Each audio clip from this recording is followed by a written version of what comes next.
नमस्कार। प्रेरणादायी कथाको सङ्गालो कथा सागरमा यहाँहरू सबैलाई म सुधीर अधिकारी हार्दिक स्वागत गर्दछु। आज हामी शोकलाई शक्तिमा बदल्ने एउटा यस्तो प्रेरणादायी कथा सुन्नेछौँ। आउनुहोस् कथा सुरु गरौँ। आँसुले निभेको बत्ती। एक सहरमा एक अत्यन्तै इमान्दार र सरल व्यक्ति बस्थे। उनको एउटा सानो परिवार थियो, श्रीमती र एउटा 4 वर्षकी प्यारी छोरी। तिनैजनाको जीवन मायाले भरिएको, सुखी र शान्त थियो। उनी एक कम्पनीमा काम गर्थे। हरेक साँझ अफिसबाट फर्किँदा उनकी सानी छोरी चोकसम्मै दौडिँदै आउँथिन्। छोरीको त्यो मुस्कान उनको थकान मेटाउने औषधि थियो।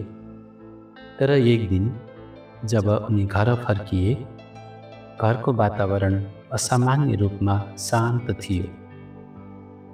उनकी सानी छोरी ओछ्यानमा सुतेकी थिइन्, गम्भीर बिरामी भएर। सोच विचार नगरिकनै उनले छोरीलाई अस्पताल लगे। 1 दिन, 2 दिन, 3 दिन, तर सुधार आएन। बरु छोरीको अवस्था झन गम्भीर बन्दै गयो। अन्ततः तेस्रो दिन उनकी मुटुको टुक्रा प्यारी छोरी सदाको लागि आँखा चिम्लिन्। छोरीको मृत्युले त्यो बाबुको संसार अन्धकार बनायो। उनी अफिस जान छाडे, मानिसहरूसँग पनि बोल्न छाडे। श्रीमती, छरछिमेकी सबैले सम्झाए, तर उनका आँखा सुक्न सकेनन्। हरेक दिन छोरीलाई सम्झेर आँसु मात्र बग्दथे।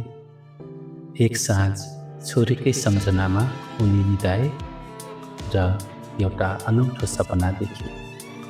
स्वर्गमा उनकी छोरी परीहरूसँग हाँस्दै हिँडिरहेकी थिइन्। सबैको हातमा बलिरहेको मैनबत्ती थियो, तर उनकी छोरीको हातमा मैनबत्ती त थियो, तर निभेको। बाबुले सोधे, छोरी, तिमीले मैनबत्ती किन नबालेकी? छोरीले आँखा झुकाउँदै भने, बाबा, म बत्ती बाल्छु, तर तपाईँ मलाई सम्झेर आँसु बगाउनुहुन्छ र तपाईँको आँसुले मेरो बत्ती निभाइदिन्छ। झसङ्ग भएर उनी निद्राबाट बिउजिए। निधार पसिनाले भिजेको थियो। त्यो दिनपछि उनले एउटा निर्णय गरे, अब आँसु होइन, कर्म। उनले छोरीको नाममा अनाथ बालबालिकालाई पढाउने प्रण गरे। आज उनको छोरीको बत्ती निभ्दैन, किनकि उनको दुःख अब उज्यालो बनेको छ। मित्रहरू, शोकलाई शक्तिमा बदल्न सक्नु सबैभन्दा ठुलो साहस हो। दुःखमा रोएर मात्र बस्ने होइन, समाजका लागि उज्यालो बन्नु नै साँचो श्रद्धाञ्जली हो।